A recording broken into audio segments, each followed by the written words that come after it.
நாளைக்கு சென்னைக்கு வரேன்டா, உங்க ரூம்ல தங்க போறேன். ஏழே பேச்சுலர் ரூம்ல தான் கொஞ்ச காலம் தங்கி பாருலே ஓடிருலே காலையில கக்கூசு போறதுக்கு அடிச்சுக்கிட்டு நாரி பாருலே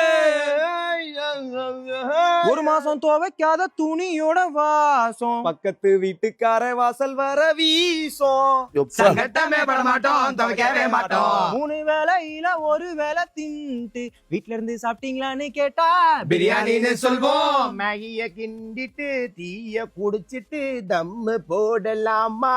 சில நேரம் அதுக்கு கூடத்தான் வக்கில்லாம தான் பட்டுனி கிடக்கலாமா? வராதீங்கப்பா வராதீங்கப்பா, எங்களை பார்க்க வராதீங்கப்பா. வீடு பூரா இருக்குதப்பா. சாப்பாடு தானடா, வேற நான் level. பாத்துக்கிறேன். கழுவாத பாத்திரம் அத்தனை கிடக்குது, துவைக்காத துணியெல்லாம் இங்க கிடக்குது. போர்வேல படுத்தாலே உடம்பெல்லாம் அரிக்குது. இதுக்கெல்லாம் இடம் இல்ல. எப்படி இருப்பது? 10 பேர் ஓட்ட ஒரு வண்டி தான் இருக்குது. அந்த மணி கூட இப்ப ரிப்பேரா இருக்குது. சரக்கெல்லாம் ஓடுது. பேலைட்டர் வச்சு ஆர்டர் போடுது. நமக்கு கொடுத்த கேடு 5 வாடகை தேதி வந்துருச்சுடா. பல்லு விளக்கதான் பெஸ்ட் இல்லடா. குடிக்கிறதுக்கு தான் சோப்பு இல்லடா. சோப்பு இருந்தாலும் தண்ணி இல்லடா. வீடியோ முடிஞ்சுடா. ஐயோ வேற மாதிரி பா. அப்பயே உட்காந்து எழுதிருப்பாங்க போல இருக்குது.